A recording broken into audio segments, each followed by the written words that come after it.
Professor Veronica Manlow here again, doing the second video. The first one that I did was on race, and this video and PowerPoint that accompanies it is going to be on social class and the importance of social class. Many of us don't tend to think that social class is very important. We tend to think, oh, we're all middle class. But today we're going to talk about that feature because, again, in terms of marketing, we talked about how race, how ethnicity, how religion could be important. And social class is certainly an important thing. If you think about yourself as a consumer, right, what's the first thing you think about? Do I have enough money to afford something?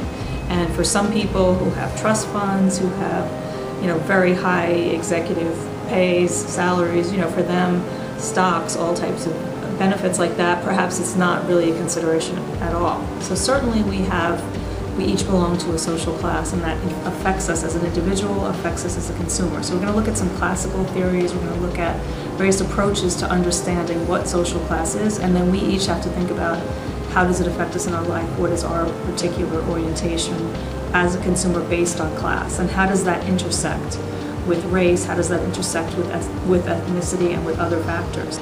So now we're talking about stratification with a particular emphasis on social class. So in a society, people can be divided or ranked according to any criteria. It could be race. In some societies, race may be important. In some societies, ethnicity. It could be social class. So let's think about the importance of social class. And what is social class first?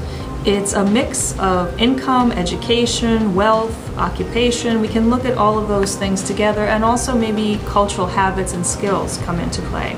So it's complicated. Today, people certainly have more luxuries at every level. So in the past, it was very clear, right? You had a very big distinction, and in some countries, certainly you still do. For example, in Brazil, where you don't really have a very large, vast middle class, and social mobility may be much harder. So in the past, privileges are inherited, so it's ascribed. And today, we have a belief in merit, we have a belief that with talent, with hard work, that one can move up the social class ladder. Screen 2.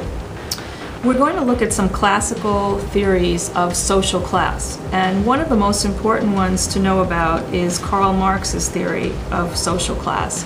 And he has in some ways, you can say, a very simple theory of social class. And he believed that, or he divided up the world into basically two classes. So you had a capitalist society where social stratification is based on a single economic dimension. Those who control the means of production, the people who own the factories, who own the businesses, they're on top. And those who have to sell their labor were the oppressed class. So that's a very simple two-structured class system that Marx looked at. 3. How does Marx look at class? So it's a single economic dimension. So there's nothing else that really comes into play. He doesn't really look at privilege, he doesn't look at other issues, he just looks at the economic position and divides up the entire system in that way. So again, you have the people who control the means of production, and you have the people who are paid the minimum amount to the proletariat, as he calls them, to sell their labor. And you can look at, if you want to look at that today, just to kind of, again, start thinking about class and understanding it, you can think about, you have executives, you have people who own stocks in the company, who have benefits, perks, extremely high salaries. So that becomes the capitalist class, and then everyone else who's working is part of the working class. Screen 4. Another way of looking at social class. So again, from Marx's perspective, it's very simple. He doesn't concern himself at all with issues, or in a kind of socialist approach to looking at class. There's no concern with race, with ethnicity. Those things are considered insignificant because there is no special privilege in the ideal theoretical system of a socialist situation. So there's no clergy, there's no nobility, there is just working class, people that are together working ideally for the same type of, for the same goal. And so when you eliminate private property, the idea is that you eliminate any kind of inequality or injustice. So we can understand theoretically how this kind of model might work. Now, another way of looking at it is to look at, for example, Max Weber. He looked at stratification based on class, but he said it was much more complex than what Marx had proposed. And he said that you don't just have class, you have three dimensions. So yes, you have class, where you have someone's economic position, which is extremely important. That's their position in the marketplace, where that relates to wealth, to property, to money they have in the bank, to stocks that they might own. So that's extremely important. But then you have something else. Next screen. Okay, so the next thing after class that Max Weber talks about is status. And that's something, again, when you looked at Marx's more simple theory, now you see that you have the issue of prestige and social respect that comes in, which complicates things. So for example, Max Weber said you can have a pastor or a rabbi or a priest, somebody who earns a very small salary or maybe even no salary at all, but he or she can have a very, very high status in the community. And we can think of other examples like teachers, like perhaps police officers. These are people with a specialized training, with a specialized position and authority. And so with that degree and with that office that they hold, they earn social respect or social status. So it has nothing to do with their class position, in a sense, right? They may have little income, but they have a very high prestige in the community, in the society. Screen 6. Going back to the issue of status, I just want to give you a few examples. A person can have a lot of money, they can have a high income, but they might not have a high degree of social status. And an example is, let's say, a mafia boss or somebody who's in a gang, or let's say a prostitute. Some prostitutes may be earning $1,000 an hour, but they have no social status, or they have very low social status. And indeed, very few people who are working in these fields, drug dealing, prostitution, are ever going to admit it in polite society, we could say. So you can have a very high class position, a very high income, but very low status. And an interesting example, the Kennedy family, you've probably all heard of President Kennedy, John F. Kennedy. He came from a family, an Irish immigrant family, very poor, who became very wealthy suddenly during the Prohibition in terms of making alcohol and selling alcohol and gaining lots of money from doing that. But the problem was that they had very low status, and the fact that they had been involved in that kind of business really, they were never invited, they were never considered people that anyone wanted to associate with. And so what they did is they traded that status in a series of very well-planned marriages that allowed them to enter into the higher class society. So Jacqueline Kennedy came from a very established, well-to-do, I think aristocratic French family. So she, marrying the president, gave the family a certain type of prestige that they wouldn't have had before that.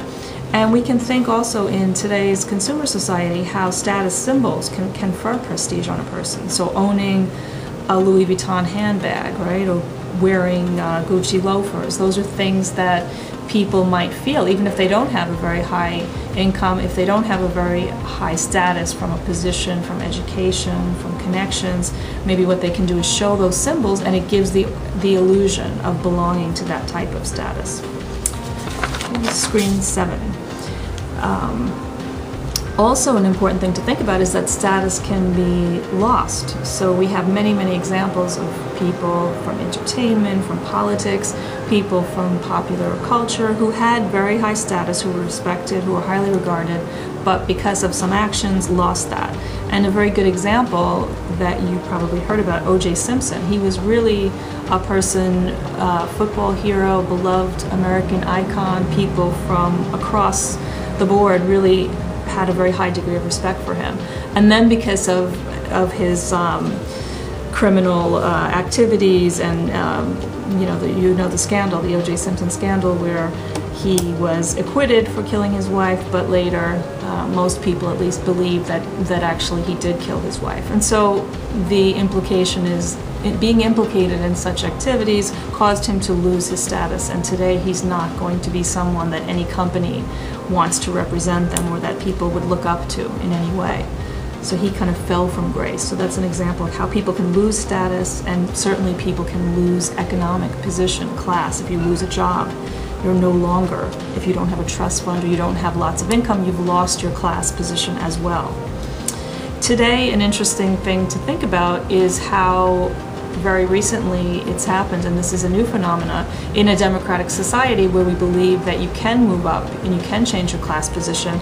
Today, most people believe that their children are not going to have a higher position than they had, in fact, and that's a reversal, because the idea was always, or the ideal was, that children could surpass their parents, or through attaining credentials, through attaining expertise, you could move into another class status. And today, in fact, it perhaps is working in the reverse. Screen 8.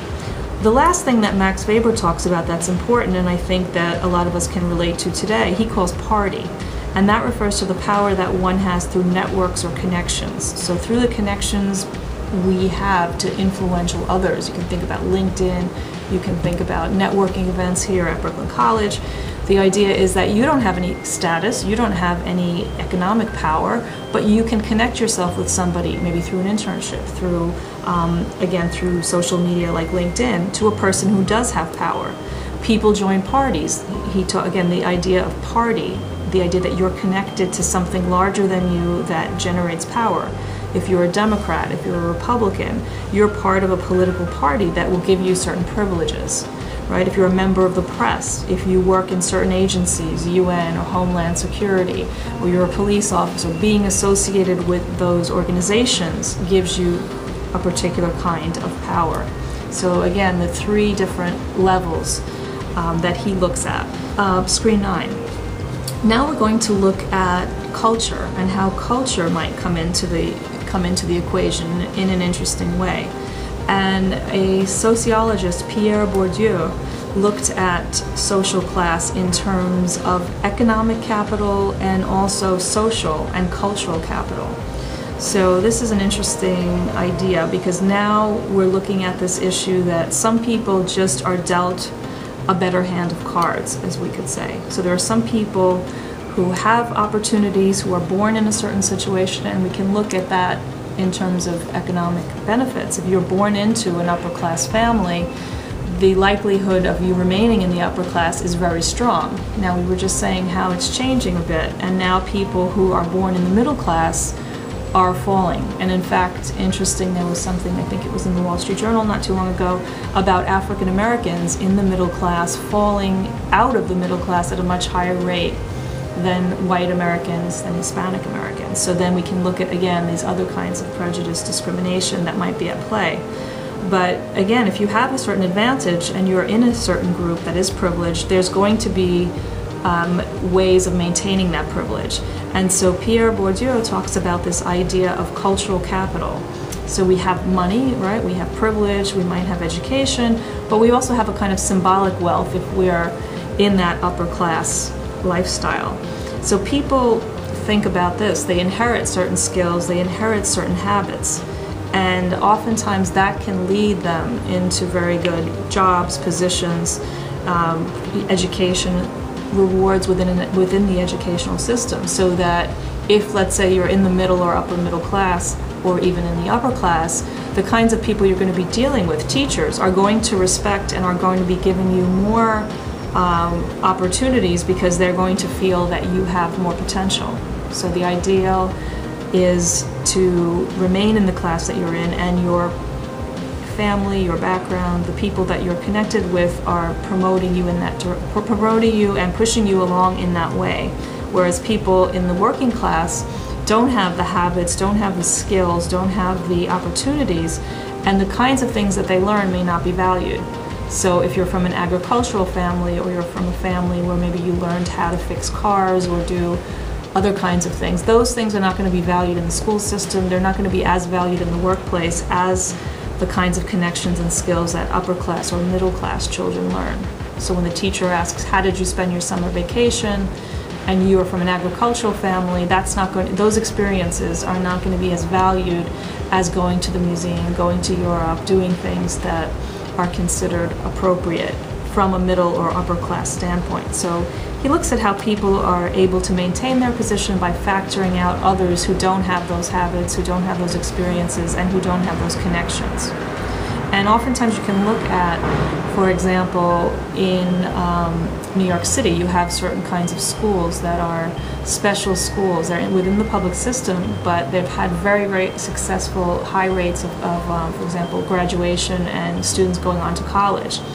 And what's happening, so from Bourdieu's point of view, those teachers are passing on a kind of cultural capital to students that maybe students only got in the private schools. So they're teaching them the kinds of skills, the ways to communicate, the activities that are considered acceptable and desirable so that they will be able to move into the middle class and to the upper class. Now we're going to take a look at the distribution of class in the United States. We're going to look at what percentage of people fall into the upper middle class. These are people generally that are high-level professionals, that have graduate degrees. Take a look also at the middle class, people in lower paid professions, then the lower middle class, semi-professionals, working class, blue collar, clerical positions, and then people that are in the poor and underclass. And when you look in terms of education, because education is a very important component of social class, you have a distribution of people who have bachelor's degrees, who have high school degrees. You can see people who have had some college. And again, we've talked about how in the past it might have been very clear if you had a bachelor's degree, companies were recruiting. You had a choice of many, many different companies to join. People didn't have to do internships. They were being courted by many companies. So just having a bachelor's degree was a real form of social capital. Today, it's perhaps taken for granted that you should have at least a bachelor's degree, but there's no guarantee of job. So that's changed a lot. So having a very high degree doesn't always correlate to higher income, but when you go to the master's level, when you go to the PhD level, when you look at people that are in higher level executive positions, it will usually correlate also with status and also with economic privilege. So in conclusion, it's important to think about social class, and it's important to think about how social class affects us as consumers, not only as individuals in terms of identities. Think about the luxury industry. Think about all the different industries and businesses that are catering to the fact that people consider social class important. So where you live, right, where you vacation, the kinds of experiences you have, the kinds of movies that you may go to, all of these things have a connection to social class. And so luxury brands are all too happy to provide people with these vehicles at a very high cost that will allow them to feel that they are in that social class, that they have been achieving, accomplishing, moving up the social ladder.